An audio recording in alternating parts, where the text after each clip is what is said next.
Well, hello there, internet family. It's Lee, your cruise director, back with another episode of the Tea with Lee podcast.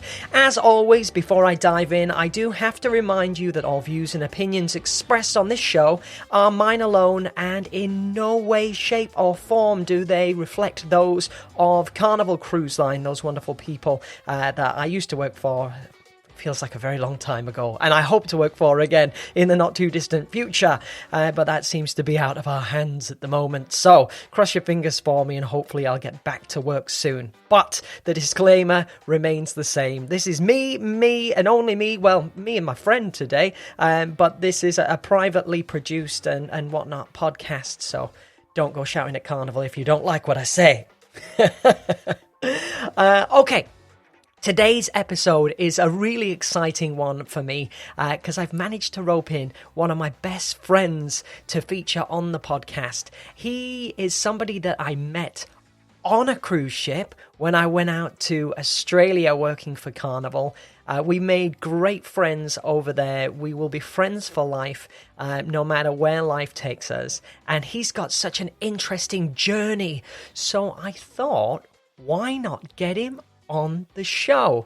Not only that, okay, I don't want to spoil the episode for you, but he's currently in an airport, so if his audio is a little weird or you hear some kids screaming in the background, it's because he's currently in an airport.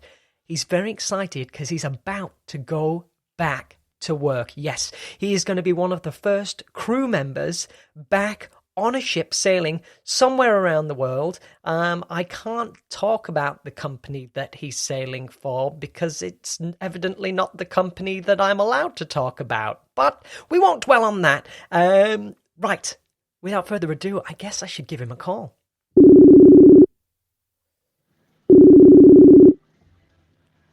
Hello. Hey, Jeff, how are you? I am great, Lee. How are you, buddy? I'm fantastic, and I'm so thrilled that you managed to find some time in your 5-hour layover to come and feature on the podcast with me. Look, thanks for having me on. I listen to it every episode you put out, and I really appreciate you having me on. Oh, well, thank you. So, ladies and gentlemen, allow me to make an introduction. This is the incredible Jeff Edstrom. I worked with him on the Carnival Legend and the Spirit. Not the Legend, just the Spirit. You know what? In my heart, I feel like you were on the Legend as well, Jeff. It was on the Carnival Spirit out in Australia. And he was working as a media manager. So, Jeff, as I jump in with all of my guests on the podcast, can you tell us a little bit about who you are, where you're from, and your career? Maybe up until the point where we met, and then we will unpack the rest of our journey as we go through the episode. Sounds like a plan. So for me, I was born in Canada, so I'm Canadian and newly American as of a couple of years ago. I've lived in Arizona for 10 years. I moved to Mississippi back in 2006, and I graduated from the University of Alabama, Roll Tide. And after about a year after graduating from Alabama, I started working on cruise ships, where I started for Carnival, and my first ship was Carnival Victory back in 2015. Carnival Victory, which is a wonderful full circle, because I was scheduled to go and take her out after her facelift. You know, sometimes we have a little nip and a tuck. I've got fake teeth, and some people have like Botox or facelifts and stuff. Victory's having a little bit of work done, and I'm going to go and call her I was supposed to be calling her my new home. I presume I will, but I mean, I haven't seen a schedule yet. One day, right? One day. Yeah, so media manager, Jeff, for Carnival, what does that role entail? So with that role, you kind of have your hands in a bunch of different pots. So, you know, you're in charge of the fun times, which every guest gets in their stateroom. You're in charge of the app, the Carnival Hub app, movie scheduling, sports scheduling, digital screens around the ship, just a little bit of everything. And you're just helping out the entertainment team as much as possible as well. Yeah, I think the media manager role is integral to the smooth running of the entertainment department. You're kind of an unsung hero, really, in behind the scenes. Without a media manager, everybody's life would be so much harder and things wouldn't work. Oh, 100%. And, you know, for me, I was always out and about I feel like a lot more than the other media managers. I know a lot of them stay behind the scenes, but I'm always out and about and hanging out with the guests and going to the shows, listening to live music at night, just making sure that, I'm a huge entertainment guy myself. So I always love to go out and enjoy the entertainment every night. Yeah, you were involved in absolutely everything. But your role really is supporting the entertainment director in their kind of schemes and plans, because it's a strange balance, right? The entertainment director kind of puts together a program of what activities and events will happen on board, and then your shoreside office and supervisors would tell you, okay, this is the movie selection, or these are the sports games that we have the rights to. Squeeze them in somewhere. You were kind of like the one-stop shop for everything, because then you had to deal with the spa and the shops and get everyone's promotions and deals and steals and events all programmed into the app, and that was all your responsibility, right? Right. So especially with the app on board Carnival ships, you work with all the other department heads as well. And so we all kind of work together to make sure that everything is a seamless transition from event to event or activity to activity, and make sure that everything is scheduled properly and make sure all the guests are properly informed of everything happening around on whatever ship you're on. Yeah, and you know what? I am a firm believer, and I would say this confidently on the podcast, because I would say it to anybody in the Miami office as well. I think the media manager is a right hand to the entertainment director, and is probably the only person in the department that really understands the role of the ED, and would be a perfect transition from media manager to move up the ladder to then become an ED. Yeah, I think that is the easiest transition for a media manager. And really, I feel like logistically, the only proper transition to go from media manager is to transition into an ED role, an entertainment director role. I think they kind of go hand in hand. And, the media manager is kind of the ED's right-hand man. And you're able to assist in not only scheduling, and you're just there to help him or her and make sure that everything gets done. Essentially, you're just in charge of making sure that the work gets done. Working your magic, yeah. Managing the media, or as you guys and managing girls the media put on Facebook all the time, #media managed. But that was kind of your aspiration, right? I think it's fair to say that you had your sights set on climbing the ladder and ideally becoming an entertainment director, right? That was the goal back when I was a media manager. The goal was to become an entertainment director. I really felt like I could do the job and I could do it well. But unfortunately, with entertainment director, there's just not a lot of movement within that position. There's so many folks that just stay in that spot. So there's not many open, vacancies to be able to fill. And so unfortunately that never happened for me, but, onto other adventures, and other opportunities come about from it. Yeah, because you eventually parted ways, unfortunately, and I was very sad. Well, it's such a hard one from this side of the fence, Jeff, and we've had countless conversations about it, that I supported you wholeheartedly and understood your decision and why you decided to explore the avenues that you did. But at the same time, I think you were one of the best. Maybe I'm biased because we're friends, but I thought you were an absolute asset to every ship that you were a part of. So you went on a little adventure, didn't you? And I think we can talk about this one because it's within the Carnival Corporation. But you went to work for a sister line. I did. So I ended up getting a really cool opportunity with P&O Cruises out of your folks over there in the UK. And so I was on P&O Britannia, which was sailing out of Southampton for about half the time, and then out of Barbados the second half of the time. Yeah, so for anyone that's listening that's not familiar with the P&O fleet, Britannia at the time was their biggest ship, their flagship, their equivalent of, I suppose, Carnival's Panorama right now. But she was a big deal, and you were working for them, and you had a fancy uniform, didn't you, Jeff? I had the officer whites. I, always had to look sharp with my 1.5 stripes up there. And I really enjoyed it. I think it's a great cruise line if anyone gets the chance to sail with P&O out in the UK or in the Caribbean. Definitely do it. They have a lot to offer. Beautiful ships. I can't speak highly of them enough. They're great. Yeah, a different flavor of the corporation as well. And it's something that I try my best to explain to our guests, because often we have people that sail with us that will be through and through, like they live, eat, breathe, and bleed Carnival Cruise Line. And there are other people that, experience other lines. And I think the industry, cruising is like a buffet.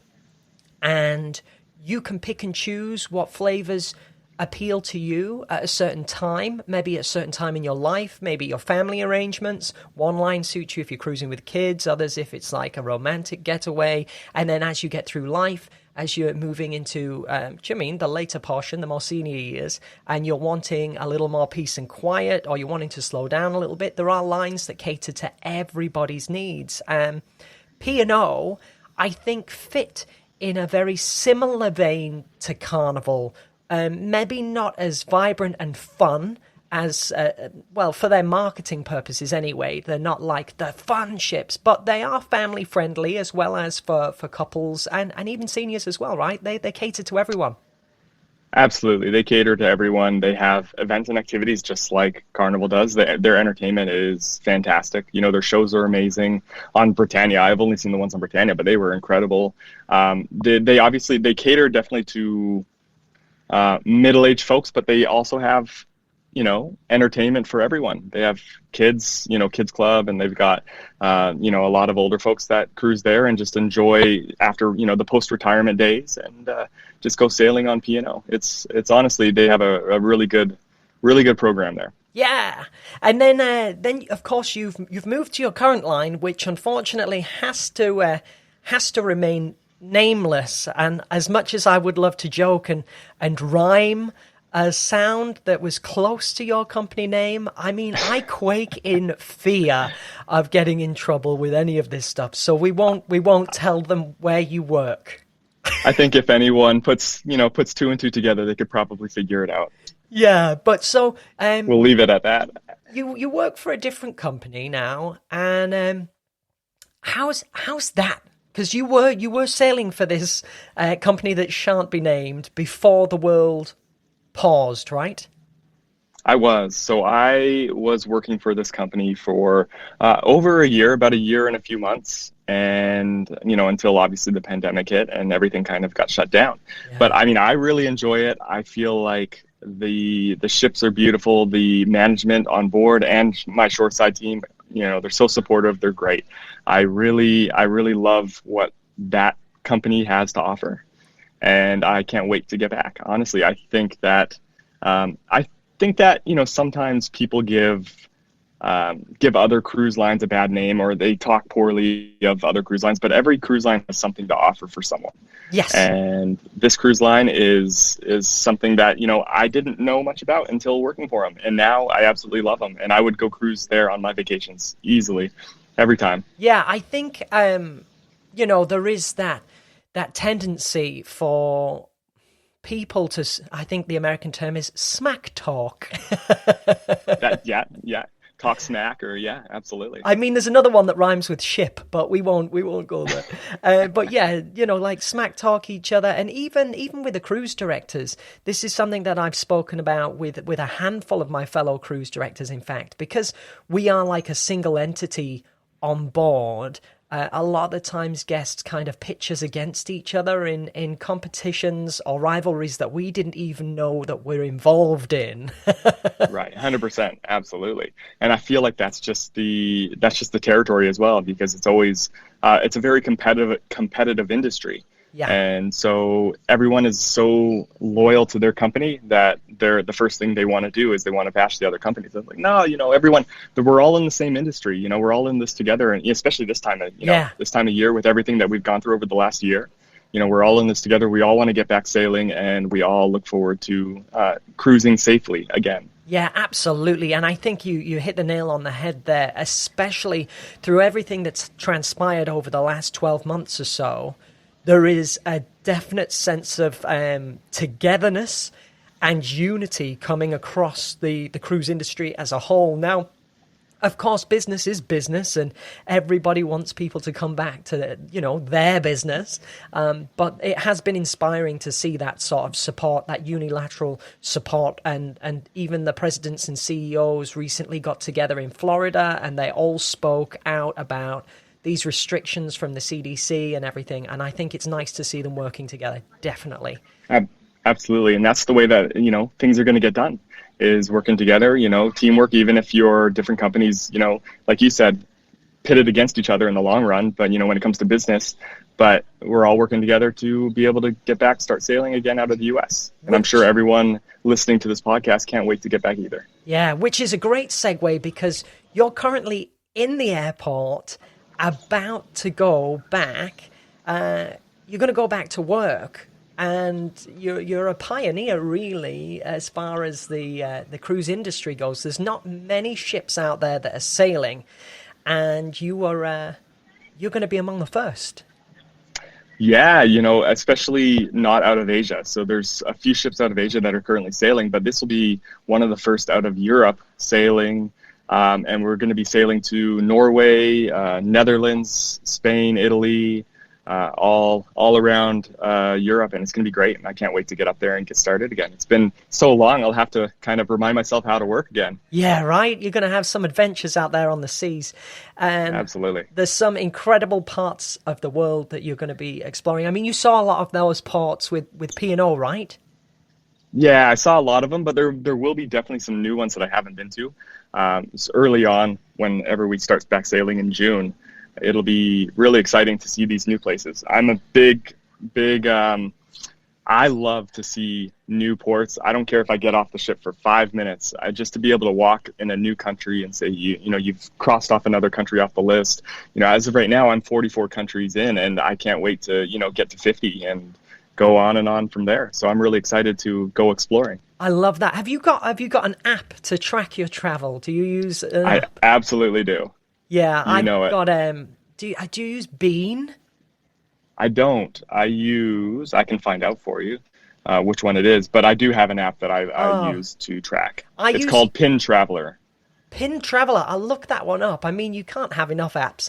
I've got one called Bean, and it breaks the whole globe down into regions, and you just check off countries in each region, and it even does like states of the United States. And tells you what percentage you've done of each, like of the world or of the United States. It's really cool. I brilliant. like it. I'll need to look that one up too. Now, one thing, now we've got onto like phones and tech and apps and stuff. One thing that you started doing, well, we both started doing together, was taking pictures of the shows, right? Oh, yes. I love that. I absolutely loved seeing your pictures. You inspired me, and hopefully I think there's a two-way street on that stuff.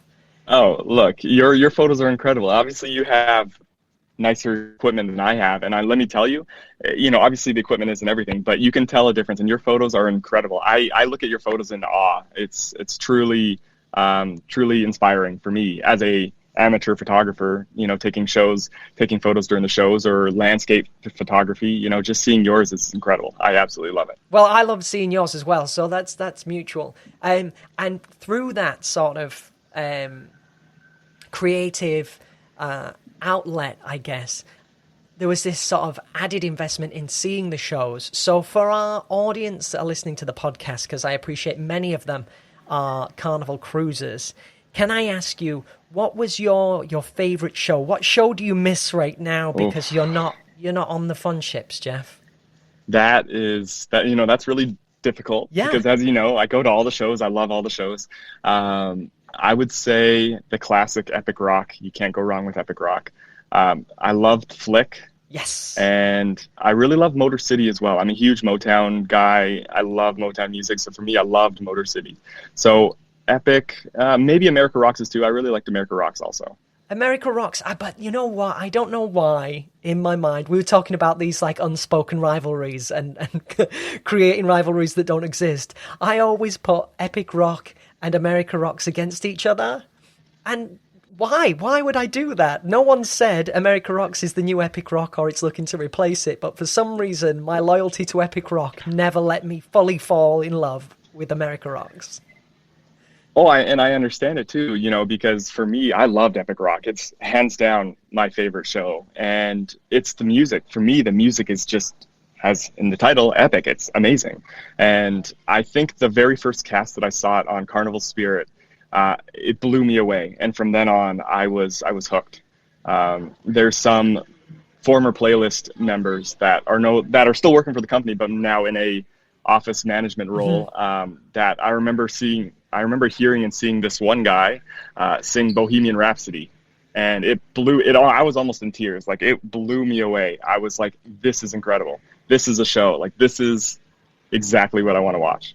Man, it was incredible. I can't wait. Just hearing you talk passionately, because everybody that's listening, Jeff loves cruising. Like, it doesn't matter whether he's at work or if he's planning a vacation. Like, Jeff just loves everything about cruising. But hearing you talk so passionately about the shows makes me instantly miss work like 10 times more than I thought I did before we jumped on this call.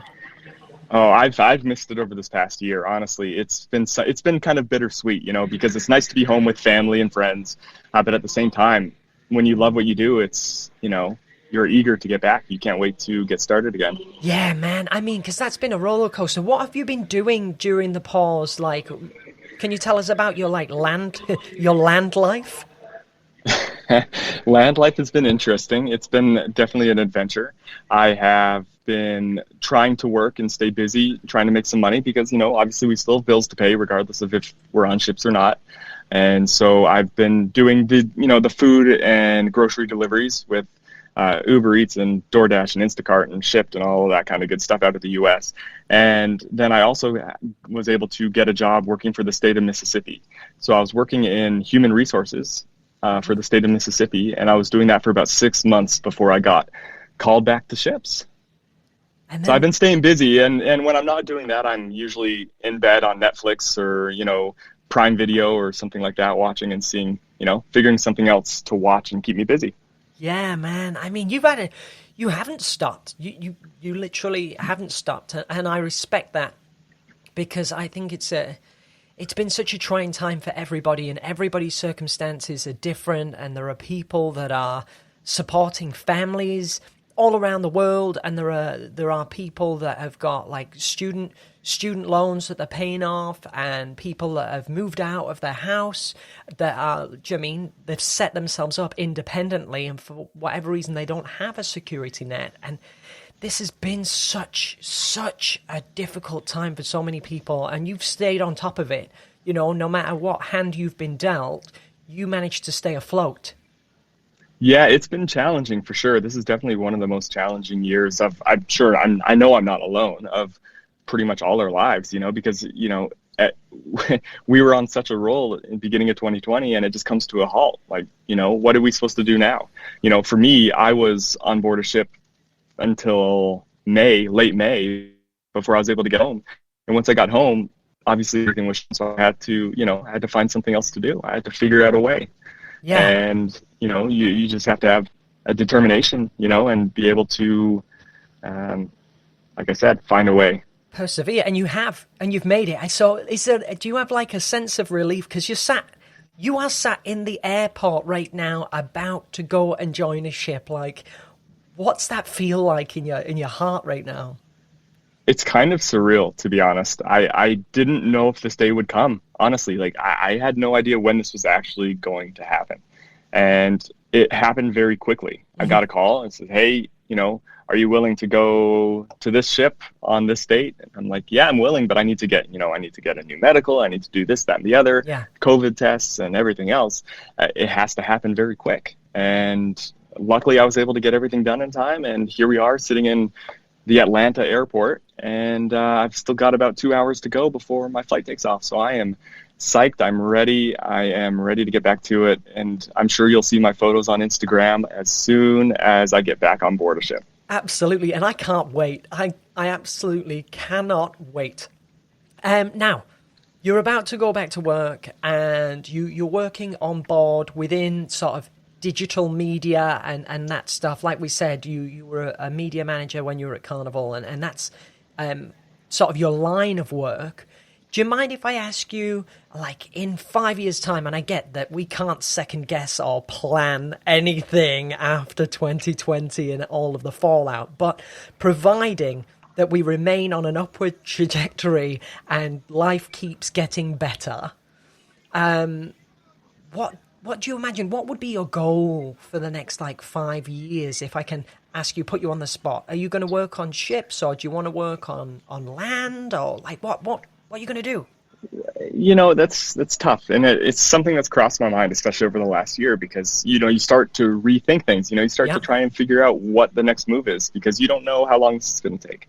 I think in 5 years, I don't think I'll want to be on ships in 5 years. Mm-hmm. I think 5 years, I'll be 35, 36 years old, and I would like to hopefully maybe settle down. And I don't know if a family is in the future. I'm not really sure, but I guess one day at a time. Yeah. And I would ideally, my future daydream. Put it out there. That is tough. I would love to work for a professional sports team in the US, doing some kind of media, marketing, social media, digital media, content management, something like that, to that extent, for a professional sports team. If anyone knows me, they know I love sports. I'm so passionate about my sports teams. And I think that would be a dream of mine, to be able to work for a professional sports team as well. Well, man, you put it out there now. So if anybody is listening to this podcast that can get my friend Jeff involved with any sort of pro sports team, get in touch. Any connections, let me know. Find me on LinkedIn, Instagram, Twitter, Facebook. I'm out there. He's out there. And you know what? He works on cruise ships, so maybe you could arrange like a sit-down meeting on one of his ships somewhere. That would be a great excuse, right? There you go. That sounds like a plan right there. Brilliant. But I think that sounds like a great fit for you. Utilizing your skills and your background and your experience, and combining it with your love of sports. Like, what? That's a dream come true. It has everything that I want, and that's hopefully in the future, now that I put it out there, right? Yeah. You got to manifest it. Yeah, I forced you to put it out there. But that's right. I get what you're saying about this past 12 months forcing people to kind of reconsider or reassess, because one thing that really punched me swiftly in the gut was that in my current, I'll call it my current, despite the fact that I am sat at home. But in my current career, that rug was pulled from under me, like, immediately. Nobody saw it coming. We were just cut off, and that was it. And that's scary, like, because who knows what's going to happen. And I did say, like, all things being well, and we continue on this good path, and the world keeps getting back to some sort of stability. But it was really sobering. Like, I was drunk on fun and a good time and everything that I was doing, but to realize that my job was non-essential on the ships to begin with, and that the cruise industry was so vulnerable to just be shut down. And it's like, you know what? That sector is not important when we're dealing with the health and wellness of the world and a nation. And I'm just like, my word, like, if this happens again, like, I don't know what direction I would go right now, Jeff.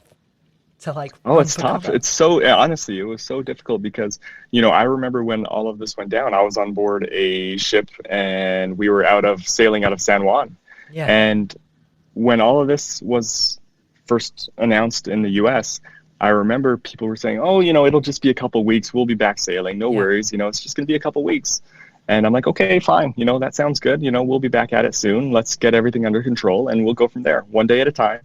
And then come to find out, here we are, March 27th. And,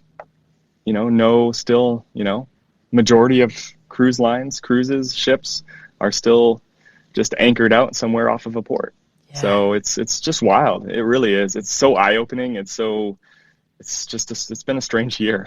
So There's no strange. other way of putting it. It's just been strange. So strange. Well, getting away from the sort of terrifying unknown of the future and, Right. and the doom and gloom Please. of everything that's been happening, you were on board. You came to sail on the Splendor with me most recently, and I had a very embarrassing and unfortunate accident, didn't I?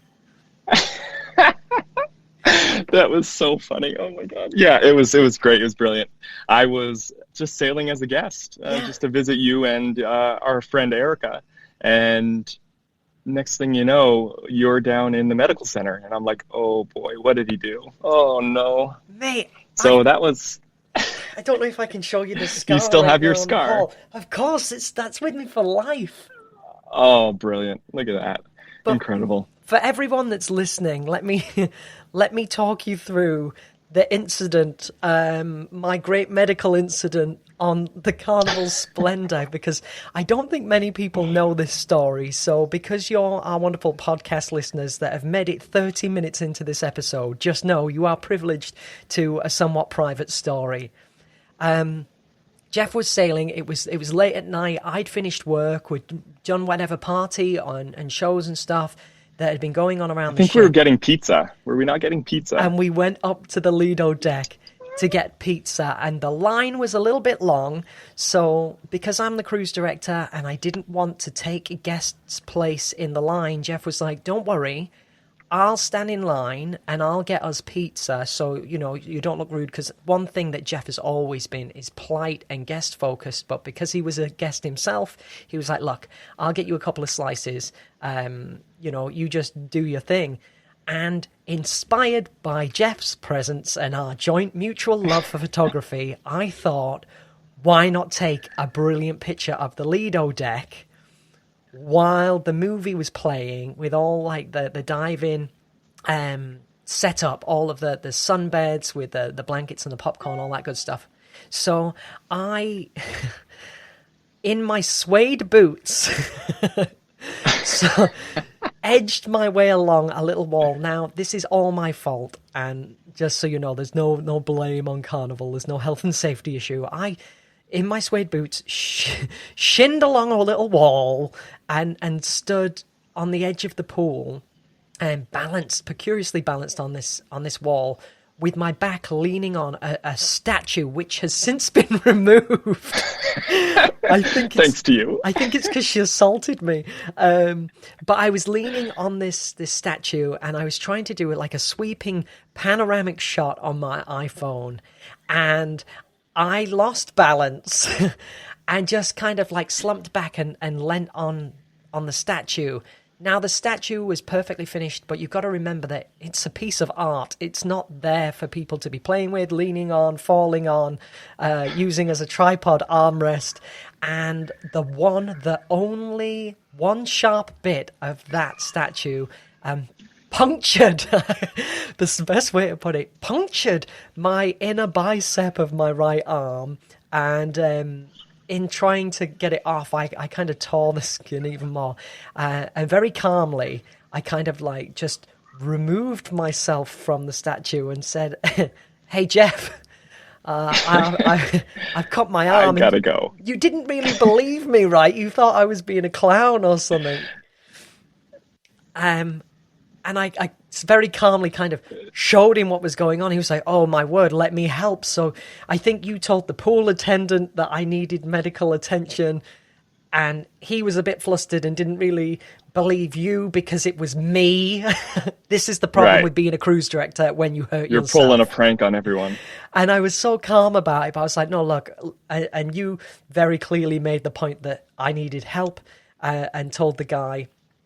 I said I can walk down to the medical centre, so you told the guy he needed to tell the medical centre I was on my way, and then you got in touch with Erica, and before I know it, I am down in the medical centre getting stitches in my arm with my friend who's visiting and my boss watching, and they had to give me a shot in my butt cheek, and I still have the video on my phone, and I watched it the other day too, and I was just dying. I was laughing so hard.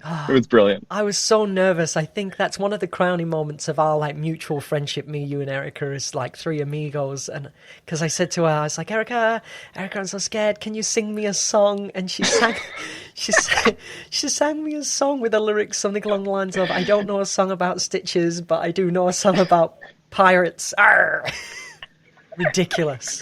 It was amazing. I love Erica. I miss her so much. Yeah. Oh my gosh. And then because Erica was ED, then the following week she was thoroughly grumpy that I was involved in the medical incident report for the entire ship in the hotel directors meeting. Erica, if you're listening, I'm so sorry. She'll never forgive you. Nah, but we had a good time that great. trip. We went out in Puerto Vallarta. We went to a resort. We got haircuts at the same time. Yeah, sure did. Yeah, we had a great time. Oh, it was great. Yeah. It was a nice, quick, great cruise. I loved it. I'm going to have to come visit you.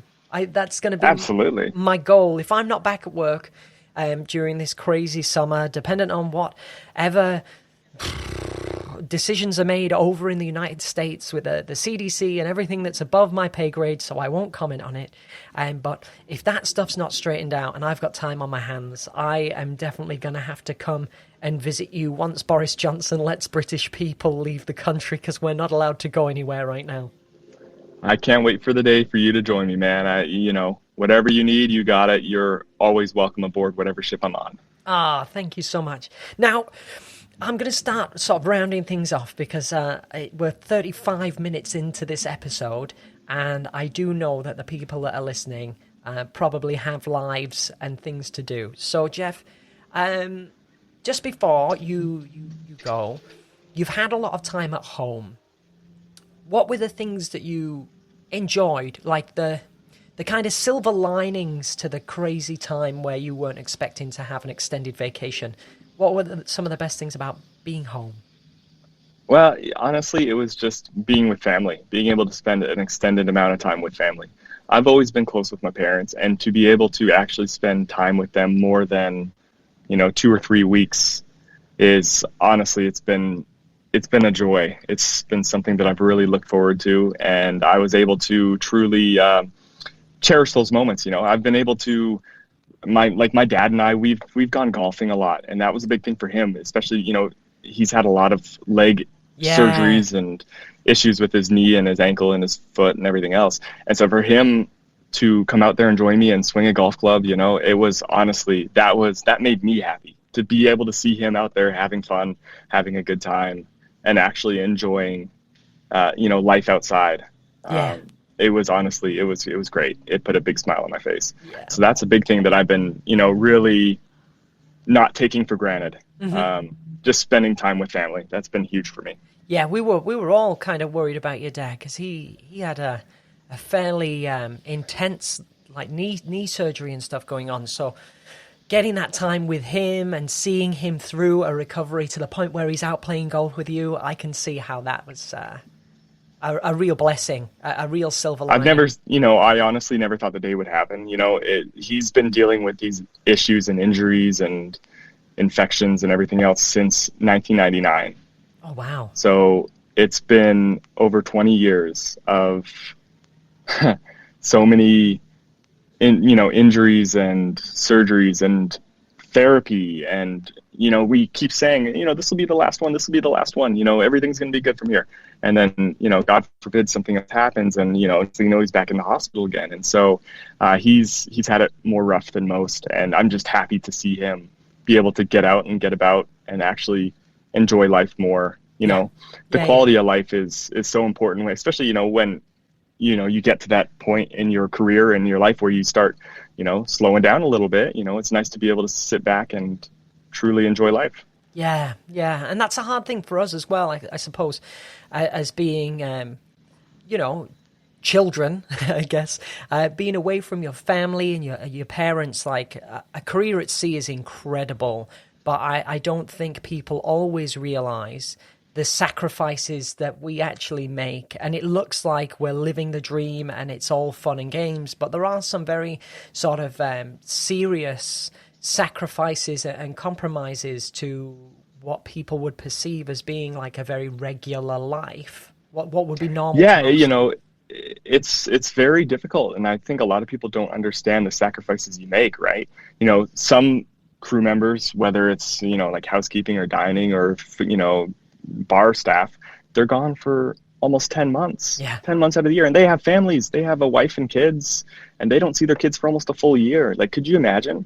It's so challenging, and even for me, as someone who's just on his own, it's still very difficult to maintain a regular life on land. Yeah. Maintaining your friendships on land, or even keeping up with family. It's really tough. It's difficult. It's very tough. Yeah. So, it's one of those things that this pause gave us a chance to reconnect with family and friends and have a little bit of that taste of normal life. But just so you know, Jeff, I am so jealous that you're in the airport going back to work. Like, I love my mom to bits. We've had this talk over and over again. She's going to miss me when I go back, but we're at the point now where it's time.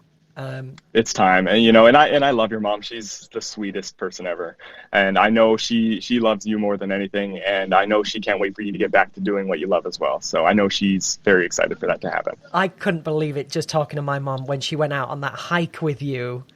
Oh, it was brilliant. It was awesome. It completely blindsided me, because my mom, when we go on holiday and vacation, she just wants to lay around and tan and stuff, and I'm hard at work on board the Carnival Spirit, and my mom and Jeff are hopping back on the ship after a tender day, and it's just like, oh, hi. Going on Isle of Pines, going on a hike. Oh, that's such a brilliant hike too. I love that place. Stunning. Yeah. Right, Jeff, we have 40 minutes. Let me tell you one thing, if you don't mind. Let me Hit tell me you with one it. thing. On Carnival Spirit, Yes. my very first cruise director was Eli Sharplin. Uh-huh. Love Eli to death. When Eli left, I was so sad, because I was like, I don't know if anyone's going to be able to, be as great as Eli was. Eli and I were really close friends. And then you come on board and we become best friends, and I couldn't be more excited. I couldn't be happier for you and your future endeavors, and I can't wait to come see you in England and be able to remain friends forever, brother. Oh, man, it's mutual. But you know what? The one common theme in both of those things, that you had a great time with Eli and you worried that he left, and then I came in, you understand that the common link there is actually you. So I'm turning that back on you, and maybe you're just a great guy that everyone wants to be friends with. Oh my gosh. But you're making me blush, man. My goodness. Before we start saying, no, you're the best. No, you're the best. I'll stop rounding things off. But Jeff, thank you so much for appearing on the podcast, for giving me your time. I know you're an airport prisoner right now and have very little else to do, but we have been planning to arrange this for a while, haven't we? Absolutely. It's been a while, and it's been a long time coming, and I'm happy to be able to join you on your podcast, and thanks for having me. Well, it's been great. I really enjoyed it. It's a pleasure. And folks, I'll drop in the episode description, that's what I meant to say, of this episode, links to Jeff's socials. So if you want to get in touch with him, if you do know a sporting team that can give him his dream job in about 5 years, because right now he's going to be happy on a ship, but maybe you can hook him up. Got to be careful with how I say that one. Hook him up with the dream job. Who knows? But for now, as always, stay up late, have fun, make memories. And I realized I haven't played the jingle from our mutual friend Jeff. So to round off the episode, here's a little bit of Rowan. It's time for tea. It's time for tea with Lee. It's time for tea. Time for tea with Lee.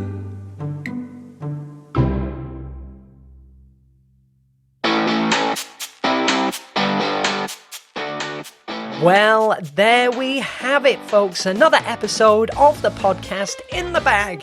I hope you enjoyed that catch-up with Jeff. And if you are still listening, you've got the awkward statue Stitches story from the Splendor.